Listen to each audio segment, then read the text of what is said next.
Olá, todo mundo.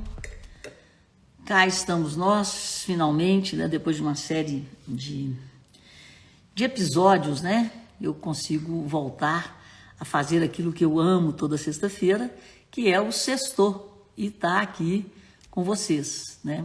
Prazerão voltar aí no Sextou. E voltei numa semana digna de comentários, né? Porque a gente tinha uma semana absolutamente tranquila, com o mercado financeiro global se comportando muito bem, e a única coisa que a gente tinha era um aumento das tensões no Oriente Médio, o preço do petróleo subindo.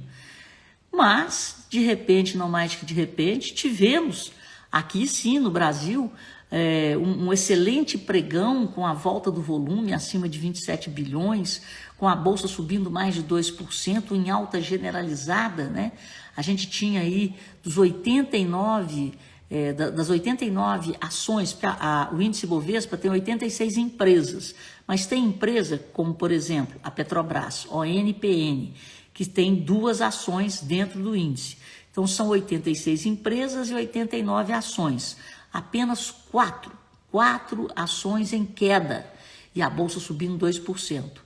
Mas, de repente, quando chegou ontem, né, na quinta-feira, foi o contrário. Das 89 ações, a gente só tinha 4 em alta. Portanto, gente, o clima azedou. E a razão dessa precificação, ao contrário da média das bolsas globais, ao contrário do comportamento do dólar em relação às principais moedas do mundo, o dólar se manteve praticamente estável, ao contrário do comportamento dos juros também, os juros ficaram estáveis ou em queda, né? Na maior parte dos países, nós tivemos uma volatilidade e uma pressão de aversão ao risco.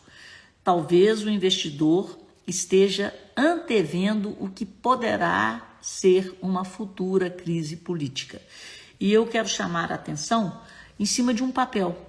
A Petrobras, o preço do barril de petróleo subindo, ela de quinta para sexta anunciou um aumento de 10% na produção e na sexta-feira ela caiu com o barril de petróleo subindo, com o anúncio de aumento de produção. E na quinta-feira, a mesma coisa. O preço do barril de petróleo subindo e as ações da Petrobras caindo.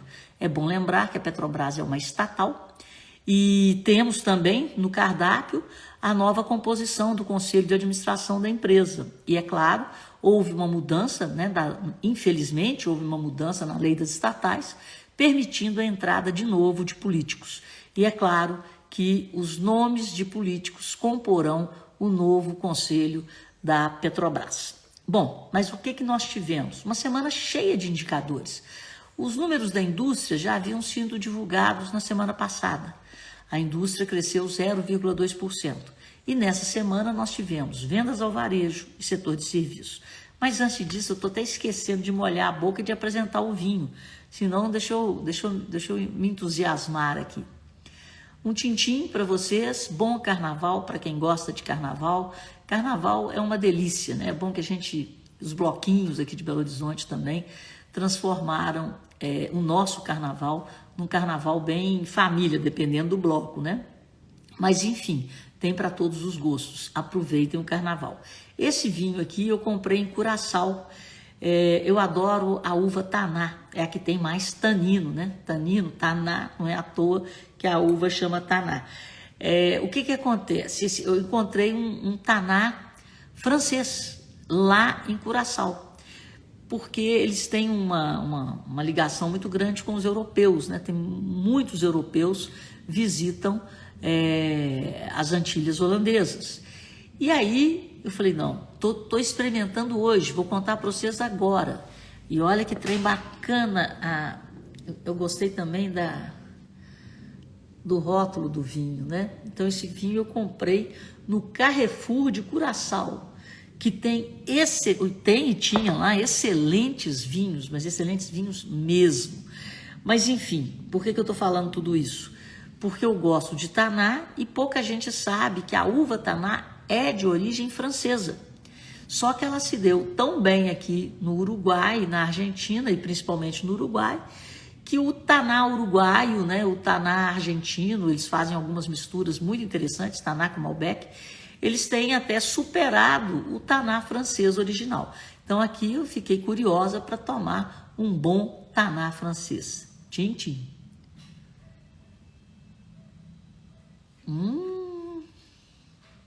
Meu Deus, que pena que eu comprei só uma garrafa, mas é a vida. Aí eu tenho que voltar em Curaçao, ó que delícia, e chegar lá em Curaçao e tomar o drink do aniversário e gritar Hulk, Hulk, Hulk, Hulk. Pois é, Omara, eu concordo plenamente com você.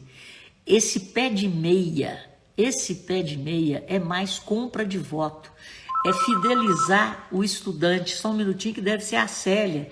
Ela está em trânsito. Alô? Alô? Ei, Entrou. Falei com vocês, ela estava em trânsito, mas está aqui, ó, chegou. a internet está muito lenta. Ah lá, Célia Andrade entrou ali, entrou aqui. Ô, Castro Belo, muito, mas que pena que a gente não se viu, né? Eu perdi meu pai e o céu ganhou um cara muito legal. E essa missa de 7º dia, lá na paróquia do Colégio Santo Antônio, né? Mas como disse o Frei, o colégio é que é na paróquia. E a paróquia abrange toda aquela região ali da Savassi. Foi uma missa maravilhosa. Eu, como católica, não sabia, vou dividir com vocês. Toda primeira sexta-feira de fevereiro é a missa que celebra a chegada de Jesus ao templo. Então foi uma missa muito bonita, né? Foi um exercício, né, da vida, da morte e da ressurreição de Cristo. E o Frei, de uma forma maravilhosa, tinha uma formatura dos alunos de fisioterapia, tinham 4 missas de 7º dia, tinham missas de 1 ano, de 2 anos, e foi uma coisa muito bonita, muito leve, e era uma missa da luz de Cristo. Então, eu queria agradecer, que pena, Castro Belo, que a gente não se encontrou lá, mas muito obrigada pela sua presença. E foi tudo muito lindo. E eu agora, a partir de agora, todo ano, na primeira sexta-feira de fevereiro, eu vou participar dessa festa, dessa celebração e a chegada de Jesus ao templo. E nos deu muito conforto, né? Porque parece que papai escolheu até o dia de partir para chegar junto com Jesus, de mãozinha dada. Acho que ele chegou, ele foi descansar, ou encontrou com gente demais, né? Porque tinha muita gente para ele encontrar lá. Ele esqueceu de ajudar o galo, né? E foi aquele vexame no sábado. E eu falava, pai, acorda e chega de descansar, dá uma mãozinha aí pro Hulk, pro Paulinho, mas dessa vez ele estava dormindo, descansando, mas na próxima, vocês vão ver, hein? Estava você... Rita, Oi. já que você tocou nesse assunto de esporte, parabéns aí pro Cruzeiro, 3-0 no primeiro jogo dele no Mineirão. Estava tendo uma pelada agora mesmo, eu vi até 1-0. Continua invicto no campeonato. Ei, Martinha. Obrigada, Zé Antônio. Obrigada mesmo. Martúria, boa noite. Boa noite. Gente, então vamos lá. Continuando a semana, né?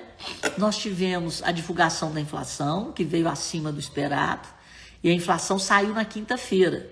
Aí todo mundo já estava esperando que a Bolsa fosse abrir um pouco mais pressionada, porque a inflação veio acima da expectativa, 0,42, todo mundo estava esperando 0,35. Mas em paralelo ao anúncio da inflação oficial no Brasil, nós tivemos a operação da Polícia Federal, cujos salvos eram o ex-presidente Jair Bolsonaro, seus principais ex-assessores e ex-ministros. E aí a coisa começou a interferir na precificação do mercado. O investidor, ele antecipa, e eu acredito que o desempenho da Bolsa Brasileira, fora da curva, da média das bolsas globais, foi exatamente por essa precaução do investidor, com medo daquilo que pode ser uma crise política ali na esquina, ali na frente.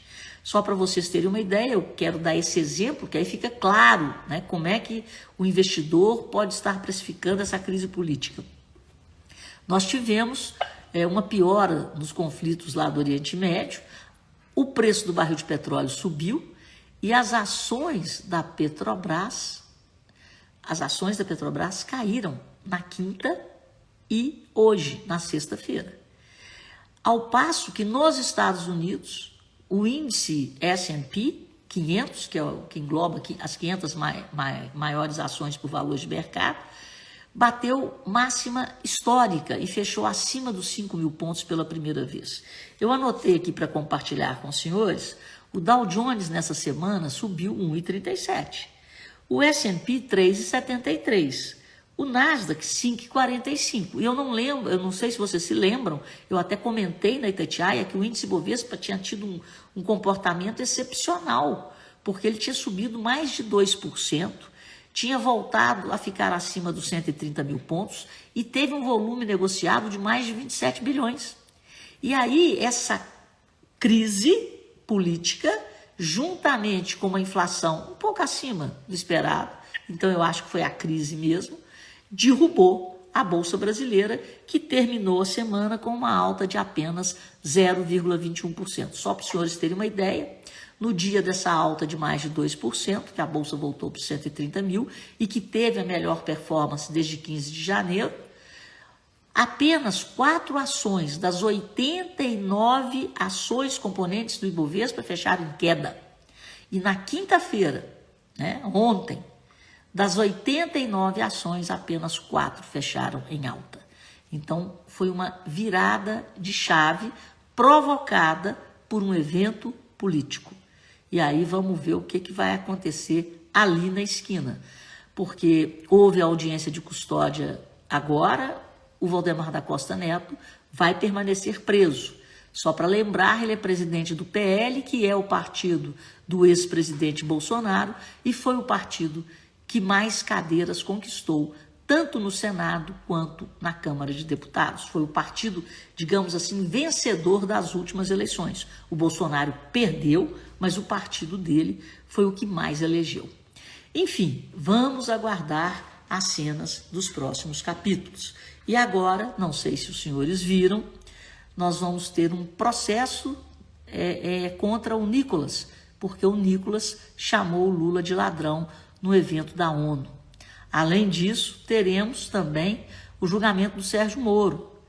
E, como pano de fundo disso tudo, tivemos a canetada do Dias Toffoli perdoando as multas da Novo Nor, que era a antiga Odebrecht, e também da JIF. Esse perdão aí da JIF e da Novo Nor ultrapassam os 20 bilhões. Eu tenho que pegar a conta certa, é 20 e poucos de uma e 10 da outra. Então nós estamos podendo estar falando de 30 bilhões. Enquanto isso, nós nos matamos de trabalhar para pagar impostos e, segundo o Fernando Haddad, o ministro da Fazenda, o objetivo do governo é zerar o déficit. Mas você zera o déficit perdoando corruptos que fizeram um pacto e assumiram que roubaram e tinham que devolver esse dinheiro? Por que o governo não quer o dinheiro de quem nos roubou? Então, gente, o negócio está ficando muito embaralhado, muito confuso, muito confuso. Mas, enfim, então vamos voltar para a economia. O IBGE divulgou, eu estava falando, né? Divulgou a indústria na semana passada, 0,2, e se não fosse a indústria de transformação, aí nós estamos falando de mineração e da indústria petrolífera, a gente teria tido um problema sério, a indústria poderia ter fechado no negativo o ano de 2023. E, fazendo um contraponto, nós tivemos a divulgação ontem dos números da indústria mineira, parabéns! A indústria mineira cresceu 3,4%, muito mais do que a média da indústria brasileira, e terminou 2023 9,9% acima do patamar que ela trabalhava em fevereiro de 2020, quando teve a pandemia. Já a indústria brasileira, nessa mesma comparação, fechou 0,7% acima. E quem foi o destaque da indústria mineira? Foi exatamente a indústria extrativa, com foco na mineração, que cresceu 7,6%. Então, gente, é a mineração. E nós temos, né, que, como cidadãos, nós temos que aprender a conviver com a mineração, mas a mineração tem que saber conviver conosco. Quem mora aqui nessa região de Nova Lima, ou quem tem família, quem tem que ir em direção ao Rio de Janeiro, é um verdadeiro filme de terror.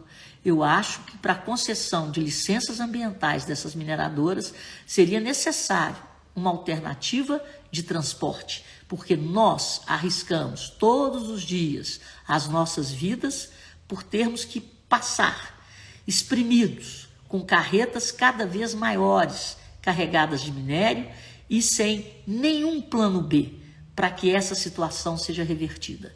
Não interessa se as mineradoras estão gerando emprego, se estão gerando renda para a região, mas ao mesmo tempo chegamos no limite na capacidade que elas estão tendo de tirar vidas e da qualidade do meio ambiente e da sobrevivência de plantas, de animais e de pessoas.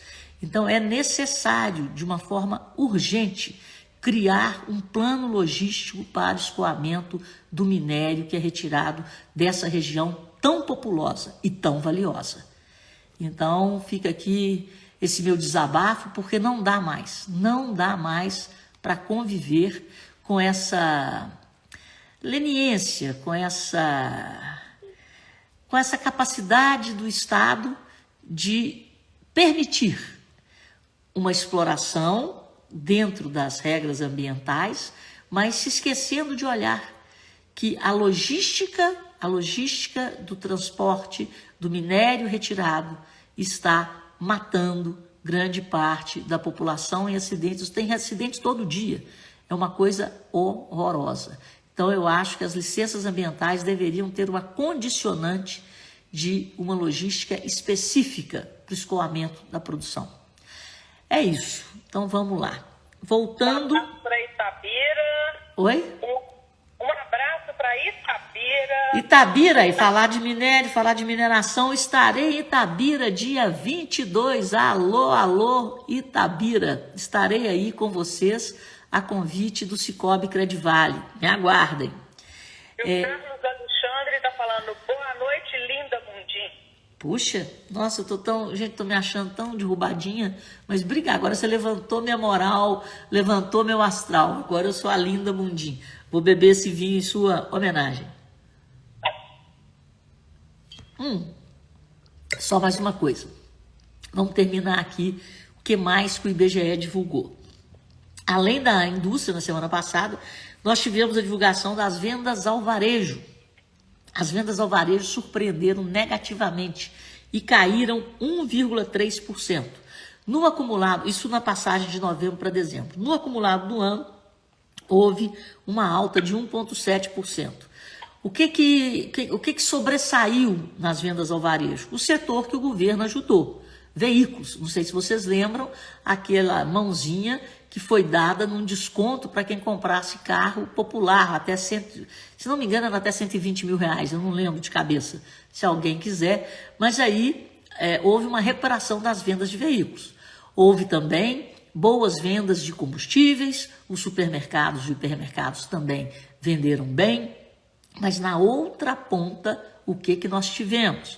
Um sofrimento muito grande no que diz respeito a artigos de uso pessoal, ou seja, as famílias endividadas e as grandes redes brasileiras com uma falta de credibilidade, até contábil, como foi o caso das Americanas. Houve também uma certa desconfiança em relação às lojas Marisas. Então, as grandes redes de departamentos aqui no Brasil, elas perderam clientes também pela falta de credibilidade e para a concorrência, principalmente a concorrência chinesa, né? Além dessa queda de 10,9%, nós tivemos uma queda também acentuada em tecidos, calçados, roupas. Está havendo uma mudança de comportamento das pessoas depois da pandemia. As pessoas não estão trocando de roupa porque está trocando de estação. Aliás, nós também só estamos tendo uma estação quente. Então, como é que é o Brasil? Quente. É quente de janeiro a dezembro, né? Então, está havendo, desde a pandemia, uma queda, pelo segundo ano consecutivo, na aquisição de tecidos, de roupas, calçados. As pessoas estão ficando mais simples, estão deixando de consumir moda, digamos assim. Outra coisa que está clara aí no comportamento do varejo é a queda de livros, papelaria, ou seja, nós estamos trocando o físico pelo digital, então tem que cair mesmo. E outra coisa que preocupa, que é material de construção. Mas o material de construção, todo o varejo, a queda, né, ou uma performance menor de outros setores tem a ver com o nível da taxa de juros. Mas o material de construção está diretamente ligado ao nível da taxa de juros. Então, com essa queda na taxa Selic, que vem sendo feita pelo Banco Central, e a gente deve ter no mínimo mais 2 cortes, a gente acha que vai haver uma recuperação, principalmente aí no material de construção. Tá? Ou o Minha Casa Minha Vida, né? Se o governo der essa mãozinha aí para o setor de construção civil, pode haver uma melhora. Mas a taxa de juros vem caindo, mas ainda está muito alta para incentivar o consumo. Uma coisa era a taxa de juros na pandemia de 2,5%. Outra coisa é uma taxa de 11,25% com uma inflação em torno de 4%. É assustadora. Muito bem, Kellyson, é isso mesmo. Muito obrigada por me ajudar. A inflação, né, em cima de material de construção as pessoas não estão dando conta, então precisa de crédito para conseguir colocar a prestação dentro do salário. O crédito está caro, aí você adia o consumo. Bom, além das vendas ao varejo, o IBGE divulgou hoje o comportamento do setor de serviços e houve um acréscimo de 0,3% na passagem de novembro para dezembro e de 1,2% no ano de 2023. O setor de serviços, juntamente... Aí eu estou falando de serviços e varejo, tá? Varejo cresceu 1,7%, serviços cresceu 1,2%. O setor de serviços é responsável por 60% da formação do PIB brasileiro. Então, os serviços, junto com o agro, foram eles que seguraram a peteca do crescimento brasileiro. E, nesse ano de 2024, eu temo pelo agro. Está havendo a cada dia uma revisão para baixo da expectativa de safra. E além do problema da revisão para baixo da expectativa de safra, porque o plano safra, principalmente em Minas Gerais, por mais que o governo bata o bumbo, faltou dinheiro. O dinheiro não chegou no produtor. Então, aquele produtor que não viu o dinheiro chegando nele, ele reduziu ou não plantou. Então, nós vamos ter uma quebra de safra de soja, que já está estimada entre 6% a 10%. Então, nós não vamos de novo bater recorde de safra. E temos um problema, por exemplo, no café, que é o problema climático. Então, não devemos ter uma produção tão boa de café. Por outro lado, temos problema com arroz e o milho, né? O consumo de milho tem diminuído. Então, a safrinha, né, que é a segunda safra de milho, não será tão grande. E poderemos ter um problema seríssimo no setor leiteiro, graças à má vontade do governo com o pequeno produtor. O governo permitiu a importação de leite argentino, a importação de leite uruguaio e praticamente quebrou o pequeno produtor que usa justamente o leite para manter a fazenda. Então, o leite é aquele dinheiro que ele mantém a fazenda. E aí ele planta uma rocinha, ele cria um gado de corte, vende, ele tem um pedacinho plantado em café ou com milho, e aí ele ganha o extra dele, o pequeno produtor. Então, foi avassalador o efeito da entrada do leite importado para o setor leiteiro. Em Minas Gerais é muito forte, né?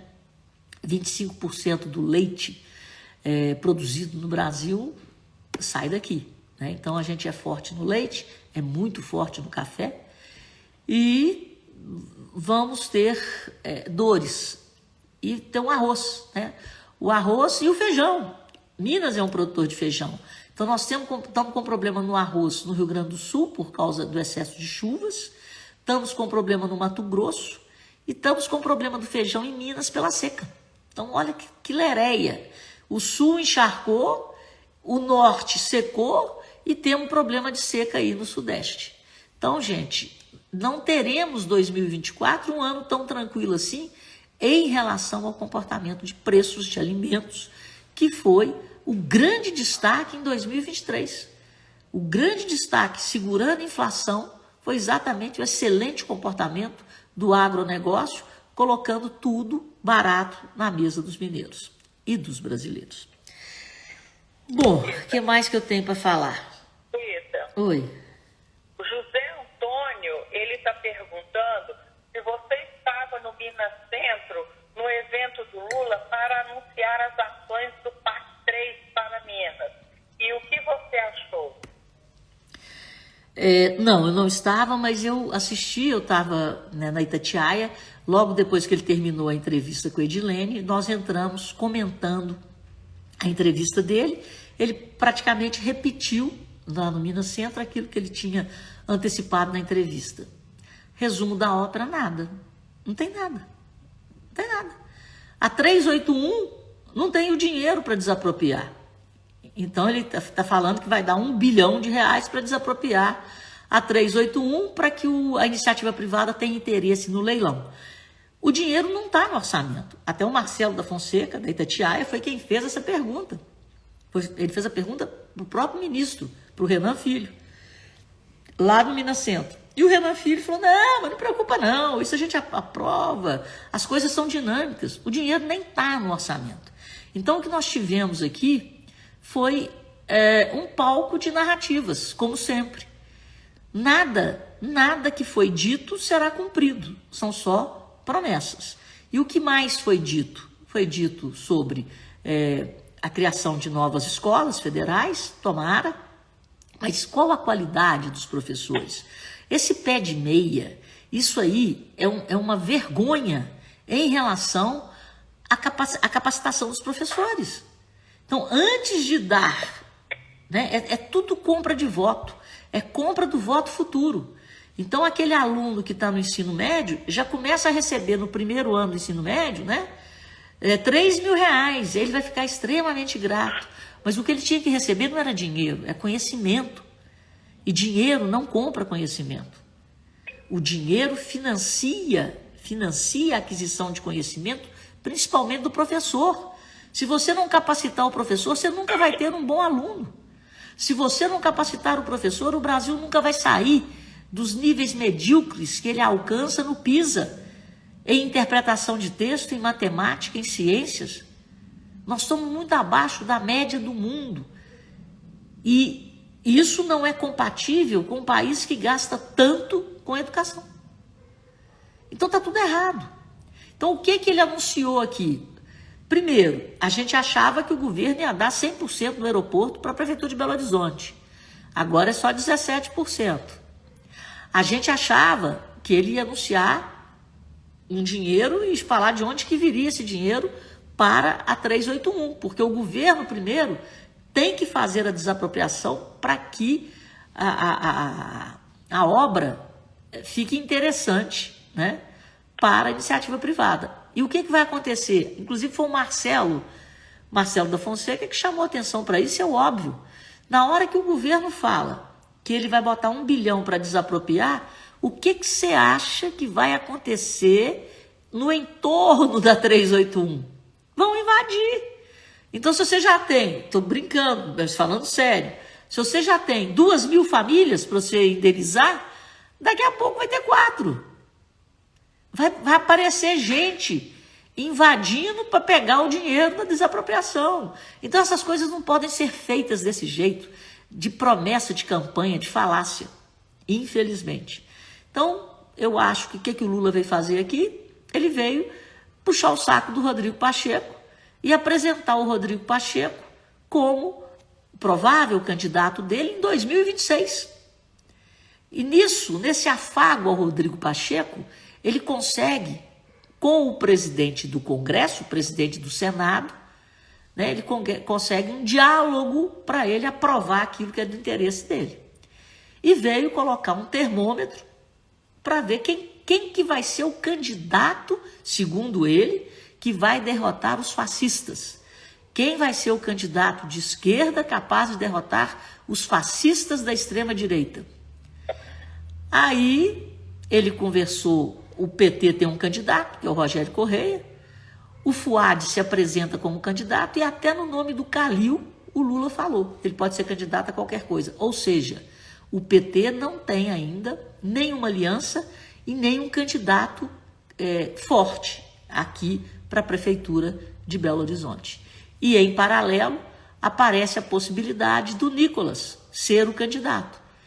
Hoje, o Nicolas é imbatível. O que pode tirar o Nicolas da disputa é esse roteiro da vingança que está sendo executado. Então, a Polícia Federal vai abrir um inquérito porque o Nicolas chamou o Lula de ladrão no evento da ONU. E o Nicolas pode ser preso. Como o Bolsonaro pode ser preso nas próximas horas ou nos próximos dias. Eu acho que o Bolsonaro vai ser preso lá para abril, mas que o roteiro está sendo seguido. Então é uma coisa para a gente ficar aí atenta. Rita, o Leandro Augusto, ele pergunta o seguinte: o Haddad está surpreendendo ou ainda vai abrir a porteira financeira para o Lula? O Haddad, no primeiro mandato, ele executou o que ele deveria fazer, que ele tinha que entregar o arcabouço fiscal e a reforma tributária. Os dois foram votados, mas qual é a qualidade da reforma tributária? Ninguém sabe, porque ela foi votada, foi uma vitória política. E para conseguir essa vitória política, foram despejados milhões e milhões em emendas parlamentares. Então, essa vitória política foi comprada junto ao Centrão. Só que, no afã de aprovar, ela não foi ainda regulamentada. Então, ela será regulamentada através de leis complementares que serão discutidas ao longo do ano. Então, você imagina, nós vamos discutir a reforma tributária que foi aprovada, mas não foi regulamentada, ao longo de um ano de eleição. E um ano de eleição onde você inicia uma crise política. Você inicia uma crise política com a prisão do presidente do partido do ex-presidente, de assessores e ministros do ex-presidente e de um Congresso onde você vê, tanto na Câmara quanto no Senado, uma vitória desse partido do ex-presidente e do presidente do partido que está preso. As coisas não serão muito simples daqui para frente, não. Então, existe aí um imbróglio político. Então, o Lula, quando ele deu a entrevista para Itatiaia, ele falou que no primeiro ano ele plantou, ele aguou e agora nós vamos colher. Eu queria saber o quê? O que ele plantou e o que ele aguou no ano passado? Porque o que ele colheu no ano passado foi o Bolsonaro que plantou. Foi um desempenho espetacular do agro, a recuperação do setor de serviços e um Banco Central independente controlando a inflação através de uma política monetária muito bem conduzida. Então, tudo que foi colhido o ano passado, o Lula teve um governo tranquilo, exatamente por aquilo que foi feito no governo do seu antecessor. Agora que ele plantou a reforma tributária que não está pronta, e não está regulamentada, que ele plantou e votou e gastou o dinheiro público comprando pagando emendas parlamentares, o arcabouço fiscal. Um arcabouço fiscal que ele próprio está se negando a cumprir. Ele falou na entrevista da Itatiaia que manchetes babacas da imprensa falam de déficit e que é o óbvio, se ele tem dinheiro, se ele arrecada, ele pode gastar. Só que a Edilene esqueceu de perguntar para ele o que acontece se ele gasta além do que ele arrecada. Isso chama déficit, não é babaquice nenhuma. O equilíbrio fiscal é a garantia da sustentabilidade do crescimento da economia. Então, na hora que ele não tinha argumentos, ele até apelava, né? Manchetes babacas, nunca vi isso. E quando ele fala, isso até eu arrepio, que ele quer colocar o rico no imposto de renda e o pobre no orçamento, que tristeza. Que tristeza. Ele deveria colocar a pobreza na riqueza, transformar a pobreza em prosperidade e colocar todo mundo no imposto de renda. E não tirando de quem produz, tirando de quem investe, que ele vai fazer a transformação da pobreza em riqueza. Pelo contrário, ele vai tornar quem hoje tem condições de investir, de gerar emprego e renda, ele vai pauperizar a classe produtiva no Brasil. Então é um raciocínio populista, perigoso, populista, o mesmo raciocínio do pé de meia. Não é dando R$9 mil para um estudante do ensino médio em 3 anos que você vai formar um bom aluno. Você não compra conhecimento com dinheiro, você compra conhecimento com a formação de quem educa, de quem ensina. E a educação do Brasil é péssima, está péssima e está cheia de viés ideológico, o que é péssimo para o país. Então, gente, vamos lá. Bernadette, ela diz o seguinte: o Brasil está na contramão do mundo. Quando os professores acabam o doutorado, são demitidos, pois ficam caros para a faculdade. Exatamente. E a faculdade deveria ser um lugar de formação de cientistas, de inovação, e não nivelar as universidades por baixo. Você teria que, no ensino médio, ao invés de dar esses R$9 mil por aluno, incentivar esses alunos a desenvolver alguma coisa na área técnica, para que eles pudessem sair do ensino médio com a possibilidade de trabalhar mão de obra qualificada, que é as trilhas do futuro que o Zema está fazendo aqui. E depois, ele poderia decidir se ele quer ir para uma faculdade ou não, porque as faculdades deveriam ser centro de excelência na formação de mão de obra, de inovação e de conhecimento, de ponta. Então, eu acho que está tudo muito esquisito mesmo. Então, Oi. Você tem um seguidor que é fiel no Instagram, que é fiel no YouTube, que é o Hamilton. E ele deixou uma mensagem muito linda para você em relação ao seu pai. Ele falou, e ele manda oração para você. Sim. Ele falou o seguinte: Rita, que Jesus Cristo conforte você e sua família pela perda do Senhor seu Pai. Você faz parte das nossas vidas. Eu achei. Obrigada, Hamilton. Ele é muito carinhoso. Em nome da mensagem do Hamilton, eu quero agradecer as milhares de mensagens que eu recebi e que, a gente mandava um coraçãozinho assim, porque graças a Deus foi tanto conforto, tanta gente, que não dava para responder à altura do carinho que eu recebi. Então, recebam o meu agradecimento e me senti muito confortada por vocês todos. Muito obrigada. E o Castro Belo pergunta: LCA agora é 275 dias? É 90 dias? Não, a LCA agora é o seguinte, Castro Belo. Você casa, engravida sua mulher, e aí você aplica na LCA ou na LCI, e no dia que seu filho nascer, 9 meses depois, você pode sacar o dinheiro. Na calada da noite, acho que só eu que falei isso, só eu, não vi mais ninguém falando. Mudaram as regras de LCI e LCA. Por quê, gente? A LCI e a LCA eram instrumentos que a população estava acostumando.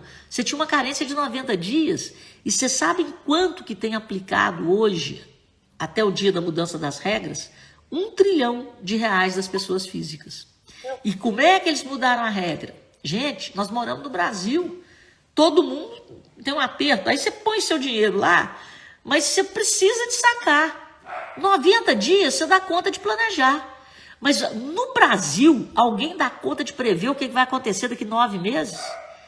O que vai acontecer? As pessoas físicas, ao invés de colocar o dinheiro numa LCI ou numa LCA, ele todo, ou vão colocar só uma parte, ou vão migrar esses recursos para os fundos de investimento, para pagar imposto, ou vão migrar esses recursos para CDB ou recibo de depósito cooperativo, porque as cooperativas estão crescendo muito. Mas o que eu quero dizer é que houve um desestímulo para a pessoa física aportar recursos em LCI e LCA. O desestímulo da carência. Você tirar uma carência de 90, né? Você tem uma carência de 3 meses, passar para 9 meses, é sacanagem.